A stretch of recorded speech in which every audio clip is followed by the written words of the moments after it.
بسم اللہ الرحمن الرحیم، السلام علیکم ورحمۃ اللہ وبرکاتہ۔ محترم سامعین، جیسے کہ آپ لوگوں کو معلوم ہے کہ پرسوں قومی فلسطین اور دفاع پاکستان کانفرنس منعقد ہوا تھا مینار پاکستان میں۔ اس میں ملک کے بڑے بڑے علماء کرام اور ہر مکتب فکر سے علماء نے شرکت کی تھی۔ بہت سے علماء نے اس میں بہترین تقاریر پیش کیے تھے۔ اب لوگ ایک سوال اٹھا رہے ہیں سوشل میڈیا پر کہ چونکہ اس کے انعقاد کا اعلان مفتی تقی عثمانی صاحب دامت برکاتہم العالیہ نے خود فرمایا تھا، لیکن وہ خود ہی اس میں شریک نہیں ہوئے، تو ان لوگوں کی خدمت میں عرض ہے کہ ان لوگوں کو یہ پورا جلسہ دیکھنا چاہیے تھا، لائیو دیکھنا چاہیے تھا۔ اگر لائیو وہ نہ دیکھ سکے تو پھر بعد میں اس کی ریکارڈنگ اس کو دیکھنی چاہیے تھی، کیونکہ مفتی تقی عثمانی صاحب دامت برکاتہم العالیہ نے ٹیلی فون کے ذریعے وہاں پر مختصر سا بیان بھی کیا تھا اور اپنا عذر بھی پیش کیا تھا، اور انہوں نے فرمایا تھا کہ میں اس وقت بہت سخت بیمار ہوں اور مجھے بہت سخت بخار چڑھا ہوا ہے، اور اگر میری تھوڑی سی بھی طبیعت ٹھیک ہوتی تو میں ضرور حاضر ہوتا، چونکہ یہ بہت ضروری مسئلہ ہے۔ اس وجہ سے ہم سے زیادہ اس کی اہمیت مفتی تقی عثمانی صاحب دامت برکاتہم العالیہ جانتے ہیں کہ اس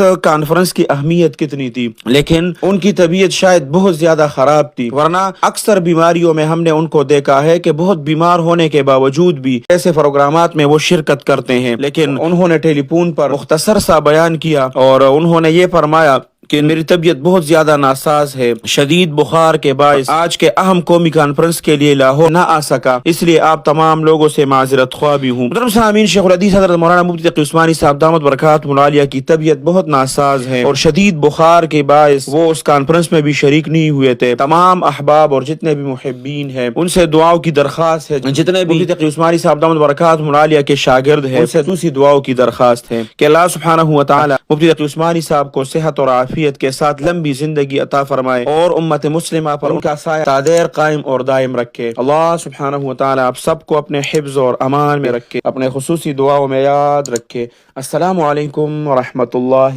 وبرکاتہ۔ جاء الحق وزهق الباطل إن الباطل كان زهوقا۔